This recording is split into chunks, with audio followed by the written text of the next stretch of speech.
Hello दोस्तों, वैदिक गुरु channel पर आपका स्वागत है। आज की इस कक्षा में हम लोग सीटेट से रिलेटेड कुछ क्वेश्चंस के बारे में चर्चा करेंगे, जो क्वेश्चंस आपके लिए बहुत ही इम्पोर्टेंट है। और हम लोग ये भी देखेंगे कि अभी क्वेश्चंस कैसे आ रहे हैं, किस लेवल के आ रहे हैं। और आपको कल मैंने नोटिफिकेशन के बारे में बताया था, और सीटेट के बेनिफिट्स तो आप जानते ही हैं, किस तरह से ये हमारे लिए यूज़फुल है। सीटेट क्वालिफाई करने के बाद आप ऑल ओवर इंडिया कोई भी टीचिंग एग्ज़ाम दे सकते हो, केवीएस का एग्ज़ाम दे सकते हो, ठीक है। सेंट्रल लेवल के सारे एग्ज़ाम दे सकते हो जो टीचिंग से रिलेटेड हो।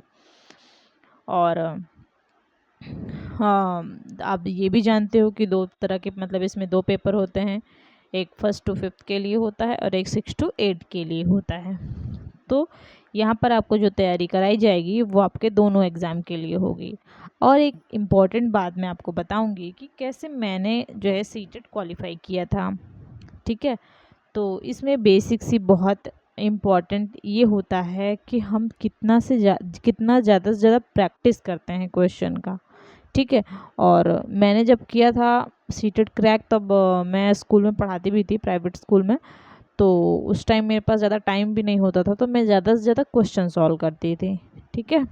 क्योंकि स्कूल का टाइमिंग अलग होता था, और फिर थोड़ा बहुत जो टाइम होता था घर पे आती थी, तो वही थोड़ा बहुत पढ़ लेती थी। तो उसमें मैंने क्या किया, मैं ज़्यादा से ज़्यादा क्वेश्चंस जो है वो प्रैक्टिस करती थी, ठीक है। जहाँ से मुझे क्वेश्चंस मिल जाते थे, मैंने बुक्स भी ली थी, तो मैं बुक्स भी पढ़ती थी, उसमें जो क्वेश्चंस होते थे सॉल्व करती थी। और यूट्यूब पे बहुत सारे जो है वीडियोस देखती थी, ठीक है। तो जिसमें बहुत सारे क्वेश्चंस होते थे। और आप जब क्वेश्चंस देखेंगे तो आप ये चीज़ अनुभव करेंगे कि बहुत सारे क्वेश्चंस जो हैं वो रिपीटेड आते हैं सीटेट में, ठीक है। तो वही क्वेश्चंस आपको घुमा फिरा के दे देता है। और पहले जो लेवल आता था उससे अब जो है थोड़ा सा डिफरेंट हो गया है। आपका लेवल जो है वो ठीक ठाक देने लगा है सीबीएसई, ठीक है। पेपर का लेवल की बात कर रही हूँ मैं। तो इसलिए आपको जो है बहुत ही अच्छे से तैयारी करनी है, और कोशिश करिए कि आपको फर्स्ट टाइम में ही आप 120 प्लस गेन करके क्रैक कर जाओ, ठीक है। बार बार आपको ये एग्ज़ाम देने की ज़रूरत ना पड़े, दिमाग का टेंशन, ठीक है। इतना अच्छे से पढ़ लो आप, इतने अच्छे से आप प्रिपेयर कर लो। देखिए, आप रट्टा मार के जाओगे, कुछ नहीं होने वाला। आप जो है थ्योरी याद करके जाओगे, कुछ नहीं होने वाला। सिर्फ और सिर्फ क्वेश्चन का रिपीटेशन, ठीक है। कोई भी क्वेश्चन है, मतलब इतने भी क्वेश्चंस है, उसको बार बार बार बार देखो। तो इससे क्या होगा कि आपकी स्किल डेवलप होगी, ठीक है। और अच्छे से आप क्वेश्चन को समझ पाओगे। देखिए, इसमें क्या होता है, चाइल्ड डेवलपमेंट जो होता है वो बहुत इम्पोर्टेंट है, क्योंकि सब में 15-15 मार्क्स, मतलब जैसे जो आपका सीटीवी का जो है वो होता है पेपर, वो तो 30 मार्क का आता ही आता है। उसके बाद आप जो लैंग्वेज चूज़ करते हो, तो दोनों लैंग्वेज में आपको 15-15 मार्क्स की मिल गई। सीडी मतलब ये जो, हाँ, शिक्षण जो है आता है, तो ये सारे शिक्षण एक ही टाइप के होते हैं, ठीक है। तो आपको ज़्यादा से ज़्यादा क्या करना है, शिक्षण पे ही फोकस करना है। मैंने भी यही किया था, ज़्यादा से ज़्यादा मैं सीडीपी के क्वेश्चन सॉल्व करती थी, और सीडीपी में मेरे कुछ 27 मार्क्स आए थे 30 में से। तो इसी तरह जो है, अब आप उसकी प्रिपरेशन कर रहे हो, मतलब उस 30 मार्क के लिए, तो इससे आपका क्या होगा, 30 मार्क और कंप्लीट हो जाएगा। जो आपका लैंग्वेज का पोर्शन है वो कंप्लीट हो जाएगा, ठीक है। तो इससे क्या होगा, 60 नंबर तो आपके सिक्योर हो गए, ठीक। 30 वो और 15-15 ये, तो 15-15 30, 360। तो अगर आप अच्छे से जो है, अगर आप अच्छे से कर ले जाओगे, तो 30 में से 26-27 मार्क्स पाना बहुत बड़ी बात नहीं है, ठीक है। और क्वेश्चन को समझना आना चाहिए, आप अपनी समझ को डेवलप करो इसमें, ठीक है। कोई भी क्वेश्चन है उसको समझो पहले, उसकी अंडरस्टैंडिंग होनी चाहिए कि वो किस टाइप से हमसे पूछ रहा है, घुमा फिरा के देता है। निगेटिव वाले क्वेश्चंस को मार्क करो, टिक मार्क करो, ठीक। नहीं, जहाँ लिखा है कि ये नहीं हो सकता है, उसमें सर्कल करके तब उस क्वेश्चन को सॉल्व करो, ठीक। बहुत सारी गलतियाँ ऐसी भी हो जाती हैं कि हमारा एक नंबर निकल जाता है, तो निगेटिव मार्किंग तो है नहीं इसमें, तो ये भी आपके लिए बेनिफिट है, ठीक है। तो ज़्यादा से ज़्यादा मार्क्स आप स्कोर कर सकते हो। तो आइए हम लोग चर्चा करते हैं, और कोशिश करिएगा कि पहली ही बार में आपका 120 प्लस गेन करके आप निकल जाओ, सीटेट क्रैक कर लो। और फिर जो है कोई भी फॉर्म आता है, कहीं का भी आता है, जैसे बिहार का आता है तो वो आप भर सकते हो, कहीं का भी आप जहाँ का फॉर्म चाहो सीटेट क्रैक करने के बाद वो भर सकते हो। और एक चीज़ और अच्छी है कि ये लाइफ टाइम के लिए वैलिड होता है, ऐसा नहीं है कि 2 4 5 साल में ये आपका गड़बड़ हो जाएगा। तो ये आपके लिए एक बार आप पास कर लोगे तो वो हमेशा के लिए हो जाएगा। ठीक है, तो क्वेश्चंस को समझो, वीडियो को पूरा देखिएगा, अपना सपोर्ट बनाए रखिए ताकि मुझे भी मोटिवेशन मिले और मैं आपके लिए अच्छे अच्छे क्वेश्चंस लेकर आऊँ। ठीक है, और ये वीडियो को आप लोग पूरा देखिएगा, चैनल को लाइक सब्सक्राइब और शेयर ज़रूर करिएगा। हमारा पहला क्वेश्चन है कि मातृभाषा आधारित बहुभाषिकतावादः समर्थनम करोति। कह रहे हैं कि जो मातृभाषा आधारित जो बहुभाषिकवाद होता है, बहुभाषिकतावाद होती है जो, वो किसकी अनुशंसा करती है, ठीक, किसका समर्थन करती है। ठीक है, तो हमारा पहला जो है ऑप्शन कहता है कि सर्वे बालका आंग्ल भाषा माध्यम, सभी बालक इंग्लिश भाषा के माध्यम से, अंग्रेजी भाषा के माध्यम से और गृह भाषायाम, घर की भाषा, गृह भाषा के माध्यम से विद्यालय शिक्षा आरंभ करते हैं। विद्यालय शिक्षा मतलब उनकी विद्यालय की जो शिक्षा है, जब बच्चा स्कूल जाए तो जो सभी बालक हैं उनकी कैसे स्टार्ट होनी चाहिए, उनकी शिक्षा इंग्लिश भाषा या फिर उनके घर की भाषा से स्टार्ट होनी चाहिए। सेकंड ऑप्शन कहता है कि सर्वे बालकाः हिंदी भाषा प्रथम भाषा रूपेण पठन्ति। सभी बालक को हिंदी भाषा प्रथम भाषा के रूप में पढ़ना चाहिए। ठीक है, और पठन्ति। और तीसरा ऑप्शन क्या कह रहे हैं कि सर्वे बालकाः मातृभाषायां द्वितीय भाषायां व तेषां विद्यालयीय शिक्षाम् आरभते। सभी बालक जो है वो मातृभाषा को, सभी बच्चे जो है वो मातृभाषा और को द्वितीय भाषा, मातृभाषा द्वितीय भाषा व तेषां विद्यालय शिक्षाम् आरभते, उनको अपनी मातृभाषा को द्वितीय भाषा के रूप में रखकर तब जो है उनकी विद्यालय शिक्षा आरंभ होनी चाहिए। ठीक, कैसे, मातृभाषा या घर की भाषा शुरू होनी चाहिए। चौथा ऑप्शन कहता है कि सर्वे बालका राज्य भाषायां तेषां विद्यालय शिक्षाम् आरभन्ते। सभी बालक जो है वो राज्य भाषायां, राज्य की भाषा से, तेषां उनकी विद्यालय शिक्षा आरंभ होनी चाहिए। मतलब सभी बालकों की शिक्षा जो है वो जब स्टार्ट हो तो वो किस भाषा में हो, राज्य की भाषा में हो। और तो देखिए इसमें आपका जो है क्या हो जाना चाहिए, मातृभाषा पर जब बच्चा मातृभाषा से अपनी स्कूलिंग स्टार्ट करता है तो कैसे वो घर से आया हुआ होता है। ठीक, तो जब वो अपनी शिक्षा मातृभाषा में स्टार्ट करेगा तो उसकी समझ जो है वो अच्छे से डेवलप हो पाएगी, कोई भी चीज़ को उसको समझने में आसानी होगी। ठीक है, तो इसमें कह रहे हैं कि सर्वे बालका, सभी बालक जो है वो मातृभाषायां द्वितीय भाषायां व तेषां विद्यालय शिक्षा आरभन्ते।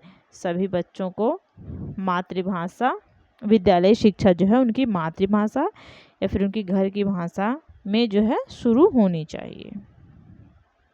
ठीक है, तो ये जो है थर्ड ऑप्शन जो है आपका इसमें राइट हो जाएगा। ठीक है, थर्ड ऑप्शन, सभी बालक को मातृभाषा द्वितीय भाषा के रूप में उनकी विद्यालय की शिक्षा आरंभ होनी चाहिए, ये आपका राइट हो जाएगा। इसके बाद 107 क्वेश्चन जो है इसमें कह रहे हैं कि पाठ अवबोधनस्य पद्धति विषये अधोलिखितेषु अशुद्धम कथनम चिनुत। पाठ अवबोधन पद्धति, ठीक, कह रहे हैं कि जो पाठ सामग्री, पाठ बोधगम्यता होती है इसके संबंध, इस पद्धति के विषय में इसमें से कौन सा ऐसा है जो गलत है, जो अशुद्ध है, अशुद्ध कथन को चुनिए। पहला कह रहे हैं ऑप्शन कि द्रुत पठनम पुनर्विचारार्थम उपयुक्तम भवति क्रमवीक्षणम च विशेष प्रश्नानाम उत्तराणि दातुं सहायकं भवति। द्रुत पठन, द्रुत पठन मीन्स कह रहे हैं, इसका मतलब क्या हो गया कि जो स्किमिंग होता है, ठीक, उस पर पुनर्विचार, ठीक, उनका रिव्यू, समीक्षा, द्रुत पठनम पुनर्विचारार्थम उपयुक्तम भवति। द्रुत पठन जो होता है वो पुनर्विचार के लिए, रिव्यू देने के लिए वो उपयुक्त होता है। और जो क्रम वीक्षण होता है और जो स्कैमिंग होता है वो विशेष प्रश्नानाम, विशेष प्रश्नों के उत्तराणि दातुं सहायकं भवति, वो विशेष प्रश्नों के उत्तर देने में सहायक होता है। ठीक, फर्स्ट ऑप्शन कह रहा है आपका ये, और सेकंड ऑप्शन क्या कह रहा है कि द्रुत पठनम क्रमवीक्षणम च द्वे एव पठन समय तीव्र अधिगतिम अपेक्षेते। और क्या कह रहा है कि जो द्रुत पठन है मतलब स्किमिंग है, और क्रम वीक्षणम और स्कैनिंग, ये दोनों एव पठन समय तीव्र अक्षी गतिम अपेक्षेते। कह रहे हैं कि ये दोनों में ही पठन समय, पढ़ने के समय तीव्र अक्षी गतिम अपेक्षेते। कह रहे हैं कि इनमें क्या होती है, तीव्र नेत्र गति शामिल है। अक्ष, ठीक है, अक्षी गतिम, अक्ष मतलब नेत्र होता है, तो इसमें क्या कह रहे हैं कि मतलब सरसरी निगाह से देखना, ऐसा कि जो स्किमिंग होता है और स्कैनिंग होता है, ये दोनों में ही पाठ्य सामग्री पढ़ने के दौरान तीव्र नेत्र गति इसमें जो है शामिल है। आगे आपका थर्ड ऑप्शन जो है ये क्या कहता है, थर्ड ऑप्शन आपका कहता है कि द्रुत पठनम पाठस्य द्रुतगत्या पठनम अस्ति। द्रुत पठनम स्किमिंग के अंतर्गत पाठ्य सामग्री की शीघ्रता से पढ़ा जाता है। द्रुत पठनम पाठस्य द्रुतगत्या पठनम अस्ति यावत् क्रम वीक्षणम विशिष्ट तथ्यानाम अन्वेषणम वर्तते। कह रहे हैं कि जो द्रुत पठन है, स्किमिंग है, स्किमिंग के अंतर्गत पाठ्य सामग्री को शीघ्रता से पढ़ा जाता है, जबकि स्कैनिंग के अंतर्गत विशिष्ट तथ्य जानने के लिए पढ़ा जाता है। ठीक, क्रम वीक्षणम को स्कैनिंग जो होता है, क्रम वीक्षण जो होता है उसको विशिष्ट तथ्य को अन्वेषणम, विशिष्ट तथ्य को जानने के लिए पढ़ा जाता है। और जो द्रुत पठन है, स्कैमिंग है, स्किमिंग को किस लिए पढ़ा जाता है, कह रहे हैं कि स्किमिंग जो होता है उसको, उसके अंतर्गत पाठ्य सामग्री को शीघ्रता से पढ़ा जाता है। फोर्थ ऑप्शन कह रहे हैं कि द्रुत पठनम अधिकतया पठन गहन पठन विषय वर्तते क्रम वीक्षणम च शीघ्रतया पठनम भवति। कह रहे हैं कि जो द्रुत पठन है, स्किमिंग है, इसको जो है अधिक गहराई से पढ़ा जाता है।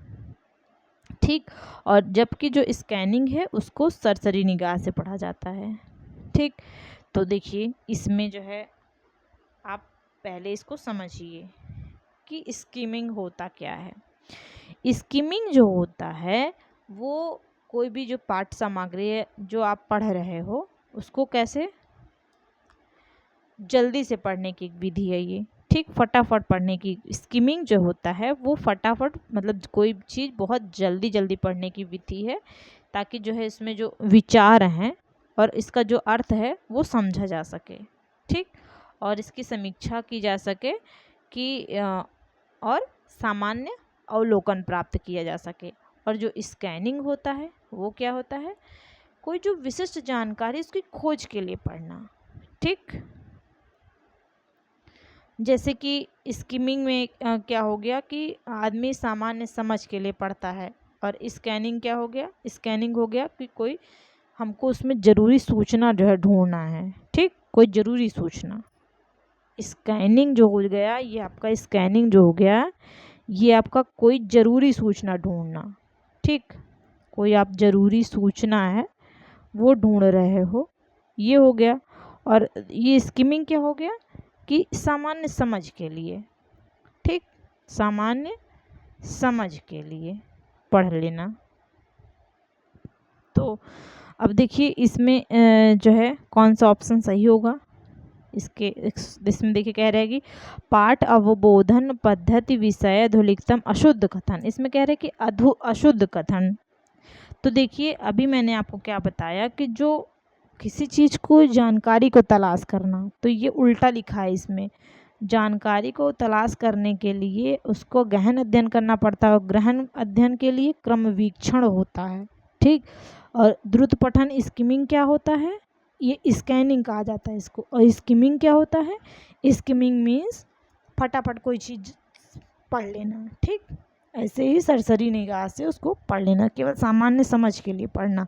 तो ये आपका यहाँ पर अशुद्ध हो जाएगा, इसलिए ये आपका ऑप्शन सही हो जाएगा, ठीक। ये वाला सही है आपका। थर्ड में देख कह रहा है कि द्रुत पठन पाठ से द्रुतगत्या पठनम। द्रुत पठन जो होता है वो आपका फटाफट सरसरी निगाह से पढ़ना, और क्रमवीक्षण जो होता है विशिष्ट तथ्यों को खोज करना, ठीक।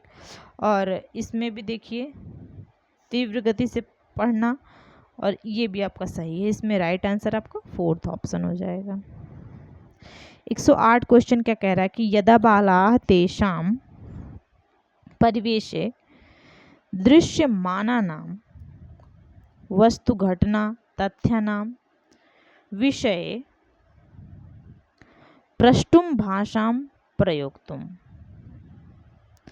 आरभते भाषायाः अधिकतरं प्रयोज्यते। इसमें क्या कह रहे हैं, इस क्वेश्चन में कह रहे हैं कि यदा बालाः, जब बालक, तेषां परिवेशे, अपने परिवेश में, दृश्यमानानां, अपने मतलब जब उसके आसपास परिवेश में कोई वस्तु घटना तथ्यानां विषय प्रष्टुम, कोई चीज़ देखता है और उस वस्तु और घटना के तथ्यों के विषय में वो प्रष्टुम भाषां प्रयुक्तुम, कोई प्रश्न को जो है वो पूछना आरंभ कर देता है। भाषायाम अधिकतरम प्रयोज्यते,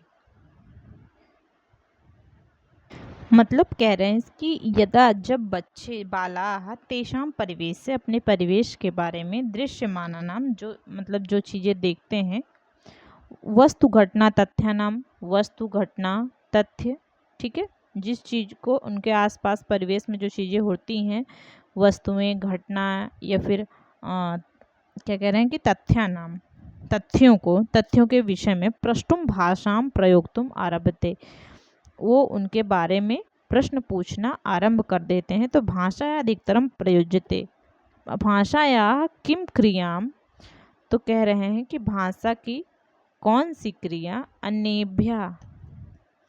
अन्येभ्यः अधिकतरम प्रयोज्यते, भाषा की कौन सी क्रिया, कौन सा प्रकार अधिक प्रयोग में लाया जाता है, ठीक। जब बच्चे जो है अपने आसपास के परिवेश की वस्तुओं, घटनाओं और अवधारणाओं के बारे में, तथ्यों के बारे में, ठीक है, जो है उनके विषय में जो है प्रष्टुम भाषां प्रयोक्तुम, क्या करते हैं कि उनके बारे में पूछना आरंभ कर देते हैं। तो भाषा का कौन सा प्रकार अधिक प्रयोग में लाया जाता है। तो आपका इसमें कह रहे हैं कि क्या सूचना है, क्या फिर स्वतः शोध करना होता है ये, या फिर कल्पनात्मक होता है, या फिर इसमें आपका जो है नियमनात्मक होता है, ठीक है, रेगुलरिटी होती है। तो सूचनात्मक प्रकार में क्या हो गया कि बच्चे जो है अपने आसपास की वस्तुओं और घटनाओं की अवधारणाओं के बारे में जानने के लिए उत्सुक होते हैं, ठीक। अब हर चीज़ में जाके ये कैसे हुआ, ये क्यों हुआ, यहाँ पे ये चीज़ क्यों है, ठीक। छोटे बच्चे से बहुत सारे प्रश्न पूछते रहते हैं, तो वो क्या सोचते हैं कि हमें उस क्वेश्चन का आंसर मिले, जानकारी प्राप्त करना चाहते हैं। सेकेंड, स्वतः शोध करना। तो स्वतः शोध करना मतलब खुद से ही उसके बारे में शोध करना, जानने की अपेक्षा रखना। फिर कल्पना करना, ये क्या कल्पनात्मक है, क्या वह केवल कल्पना कर रहे हैं, या फिर नियमनात्मक है, क्या यह नियमनात्मक है। तो देखिए इसमें ये जो क्वेश्चन है इसका आंसर कौन सा हो जाएगा, इसमें आंसर हो जाएगा कि बच्चे क्या कर रहे हैं, बच्चे। तो इसका राइट आंसर जो है वह हो जाएगा सेकंड ऑप्शन, स्वतः शोधात्मक, ठीक है। वह खुद पर शोध कर रहे हैं, किसी चीज़ को ढूंढ रहे हैं, वो ह्यूरिस्टिक विधि। ठीक है, तो इसमें आपका सेकंड ऑप्शन राइट हो जाएगा। इसके बाद देखिए 109 क्वेश्चन क्या कह रहा है कि मानव भाषायाः अधोलिखितेषु कया विशेषतया। मानव भाषा के किसी विशेष में अधोलिखित में से जो मानव की भाषा है उसके किस गुणधर्म के कारण, कया विशेषतया किस विशेषता के कारण, मानवाः तेषां वस्तूनां विषये अपि वस्तुं शक्नुवन्ति। कह रहे हैं कि मनुष्य उन चीज़ों के बारे में बोल पाते हैं या तत्कालिक समय स्थाने च न वर्तन्ते, जो उनके तत्कालिक समय और स्थान में नहीं है। कह रहे हैं कि मानव भाषा के किस गुणधर्म में, ठीक है, किस गुणधर्म के कारण मानवाः तेषां मनुष्य तेषां वस्तूनां उन वस्तुओं के विषय के बारे में वक्तुम शक्नुवन्ति बोल पाते हैं जो उनके तात्कालिक समय और स्थान में नहीं है। तो इसका जो है पहला ऑप्शन है, क्या यह संरचनात्मक स्वतंत्रता होगी, सेकंड विवेकशीलता होगी, थर्ड विस्थापन होगा, फोर्थ जो है यादृच्छिक होगी। तो देखिए इसमें कह रहे हैं कि मानव भाषा का एक महत्वपूर्ण गुणधर्म होता है विस्थापन। क्या होता है? विस्थापन। तो मतलब इसको कहते हैं डिस्प्लेसमेंट। ठीक है, इस गुणधर्म के कारण क्या होता है कि मनुष्य जो है उन चीज़ों के बारे में बात कर सकता है जो उनके तात्कालिक समय और स्थान में नहीं है। जैसे कि भविष्य की योजना हो गई, ठीक, अतीत में उनके साथ कुछ घटना घटी है उसके बारे में, या फिर कोई अन्य स्थान जहाँ पर कोई घटना घटी है उसके बारे में चर्चा करना, ये सारी चीज़ें। तो इसमें आपका जो है राइट आंसर कौन सा वाला हो जाएगा? Third option. ठीक है, ये जो आपका विस्थापन है, विस्थापन डिस्प्लेसमेंट के गुणधर्म को, इसके जो गुणधर्म होते हैं उसमें क्या होता है कि मनुष्य को जो तत्कालिक समय है, ठीक, तत्कालिक समय और स्थान के बारे में बात करने की क्षमता होती है मनुष्य में, ठीक, विस्थापन में। तो इसका आंसर आपका थर्ड ऑप्शन।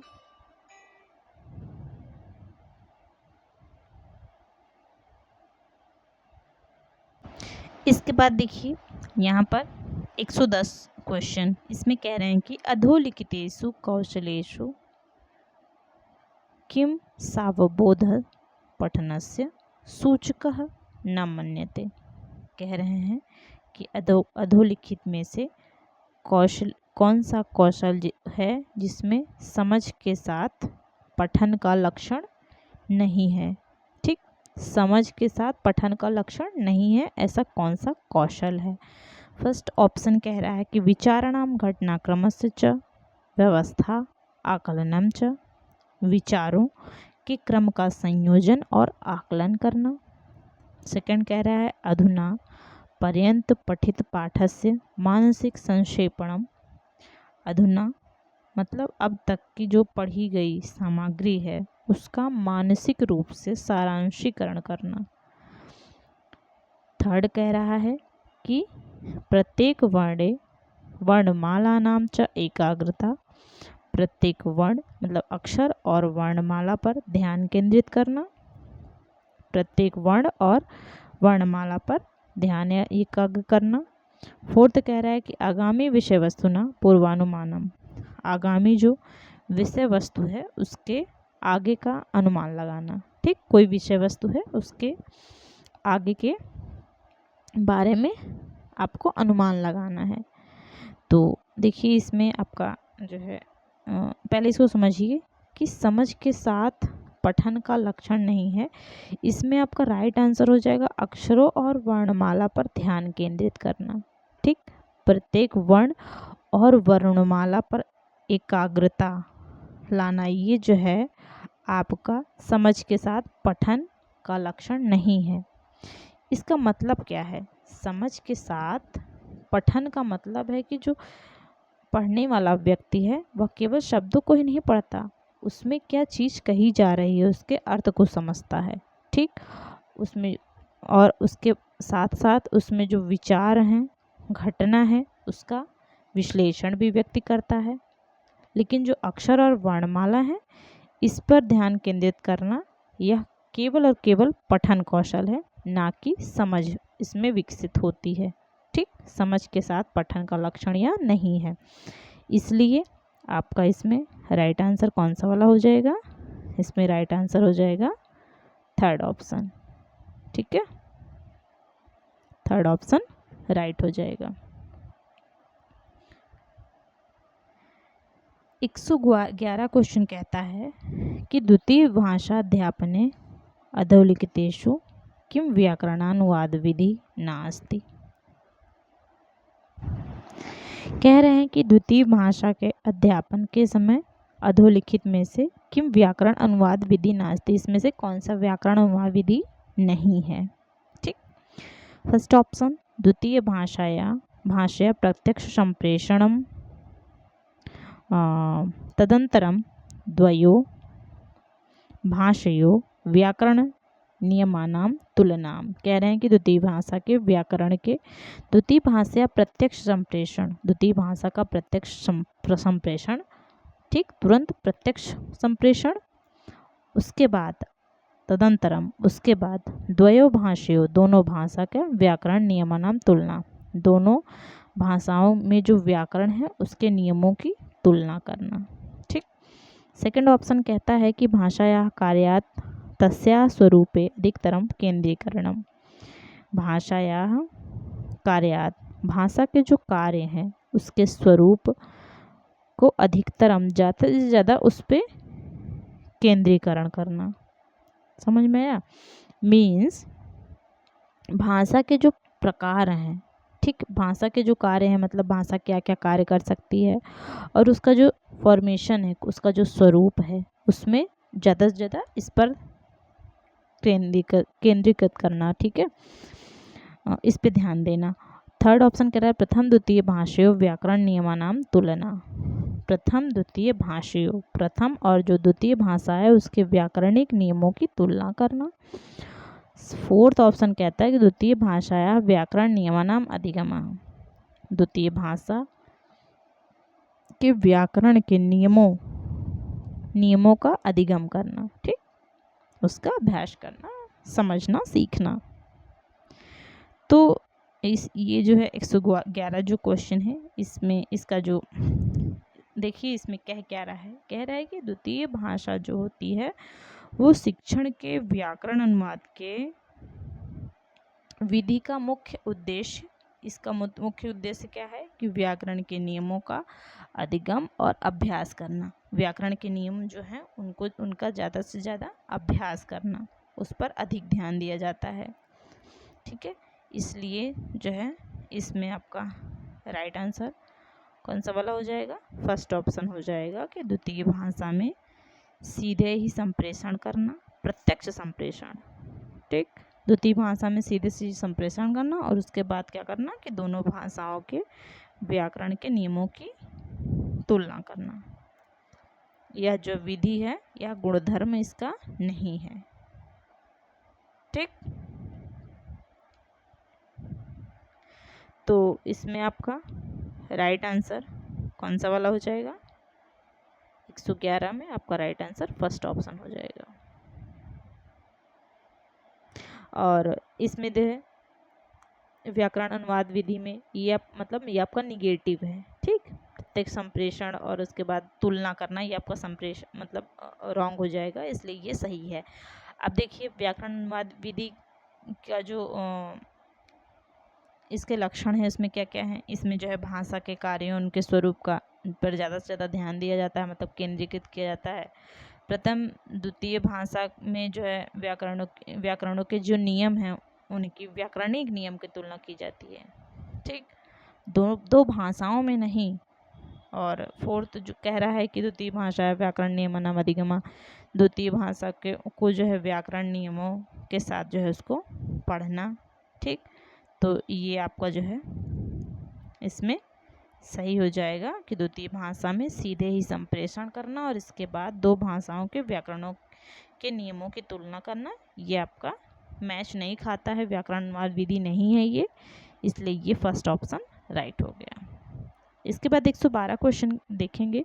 एकाध्यापिका स्वछात्रान चिंतयितुं निर्दिशति। एक जो है अध्यापक है, अध्यापिका है, वो अपने छात्रों को निर्दिशतु चिंतन करने के लिए, ठीक, विमर्श करने के लिए निर्देश देती है। यत् तथा दत्तस्य एकस्य अनुभवाधारित प्रश्नस्य उत्तरं तै कथं लिखितम् अपि च उत्तर लेखन समय ते किम कथम चिंतयति स्म। कह रहे हैं कि वो एक अध्यापिका है, वो अपने विद्यार्थियों को विमर्श करने के लिए कहती है कि इस बात पर मतलब विमर्श करो कि उन्होंने उसके द्वारा दिए गए अनुभव जनित प्रश्न का उत्तर किस प्रकार दिया और उस प्रश्न का उत्तर लिखते समय वे क्या और किस प्रकार सोच रहे थे। ठीक, मतलब उसने कुछ क्वेश्चंस दिए, उसका उत्तर देते समय वो बच्चे जो है वो क्या सोच रहे थे। ठीक है, तो मतलब एक अध्यापक स्वछात्रान अपने छात्रों को चिंतन करने का निर्देश देती है। यद तथा दत्तस्य एकस्य अनुभव आधारित प्रश्न से, उसने एक अनुभव आधारित प्रश्न दिया और उनसे कहा कि इसको जो है इस पे चिंतन करिए, मतलब विमर्श करिए और जो है बताइए कि ये जो अनुभव जनित प्रश्न है इसका उत्तर किस प्रकार दिया और यह प्रश्न का उत्तर लिखते समय वे क्या और किस प्रकार सोच रहे थे। ठीक, उत्तरम तय कथम लिखति अपि च उत्तर लिखते समय ते किम कथम च चिंतयति, इसमें उत्तर लिखते समय वे किस प्रकार का चिंतन कर रहे थे। एतत् कस्य उदाहरणमस्ति, यह किस प्रकार का उदाहरण है। क्या यह अधिभाषिकतावाद है या फिर अधिसंकेतात्मक है या फिर अधिसंज्ञान है या फिर रूपक है। तो देखिए, ये जो अधिसंज्ञान होता है यह ऐसी प्रक्रिया है, इसमें व्यक्ति जो है अपने स्वयं के सोचने के तरीके और ज्ञान के बारे में सोचता है। ठीक, और यहाँ पर जो है अध्यापक विद्यार्थियों से पूछ रहे हैं कि उन्होंने प्रश्न का उत्तर किस प्रकार दिया और उत्तर लिखते समय वे क्या सोच रहे थे। ये क्या है, ये एक तरह का अधिसंज्ञान का उदाहरण है। ठीक है, किसका उदाहरण है, अधिसंज्ञान का उदाहरण है। तो इसमें आपका राइट आंसर थर्ड ऑप्शन हो जाएगा।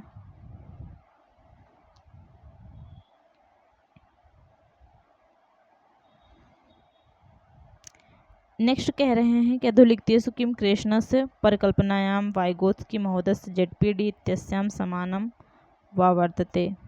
इसमें से क्रेशन और परिकल्पना वाइगोत्स्की जो महोदय हैं उन्होंने जेडपीडी का सिद्धांत दिया है, इनमें क्या समानता है। फर्स्ट ऑप्शन कह रहे हैं कि नैसर्गिक व्यवस्था परिकल्पना,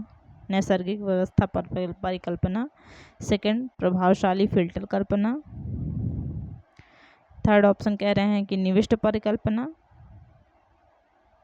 फोर्थ कह रहे हैं कि अनुवीक्षण परिकल्पना।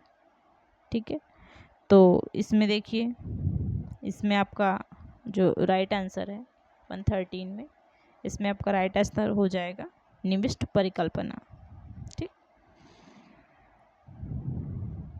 वाइगोत्स्की ने क्या कहा है कि ये इन्होंने जो जेडपीडी का सिद्धांत दिया है, इसमें मतलब कह रहे हैं कि उसमें वाइगोत्स्की जी कहते हैं कि बच्चा जब अपना कार्य कर रहा है तो उसको बड़े क्या करें, उसका मार्गदर्शन करें, उसका समर्थन दें, तो यही आपका जेडपीडी हो जाएगा। ठीक, और क्रेशन की प्राकृतिक व्यवस्था परिकल्पना जो है वो कहती है कि अधिग्रहण एक निश्चित क्रम में होता है। ठीक, अधिग्रहण जो होता है और एक निश्चित क्रम में होता है, और ये जो है आपका जेडपीडी के समान है। ठीक है, जेडपीडी जो है कहता है कि बच्चे के लिए क्या सीखना संभव है, बच्चे के लिए क्या सीखना संभव है जब उसे उचित मार्गदर्शन और समर्थन जो है उसको प्राप्त हो जाता है। और क्रिएशन क्या कहते हैं कि उनकी जो प्राकृतिक व्यवस्था परिकल्पना है ये उनके विचार को दर्शाती है कि भाषा जो है, भाषा अधिग्रहण करना यह एक निश्चित क्रम में होता है, क्रम बाय क्रम होता है। ठीक, तो इसलिए जो है इसमें आपका राइट आंसर हो जाएगा निविष्ट परिकल्पना। ठीक है, तो आज के लिए हम लोग इतने ही क्वेश्चन रखते हैं, बाकी का हम लोग नेक्स्ट क्लास में करेंगे। और इस वीडियो को पूरा देखिएगा, चैनल को लाइक सब्सक्राइब और शेयर ज़रूर करिएगा और अपना सपोर्ट बनाए रखिएगा। मैं और भी आपके लिए नए नए क्वेश्चंस लेकर आऊँगी। तो आज के लिए इतना ही, बाकी का नेक्स्ट क्लास में करेंगे। धन्यवाद।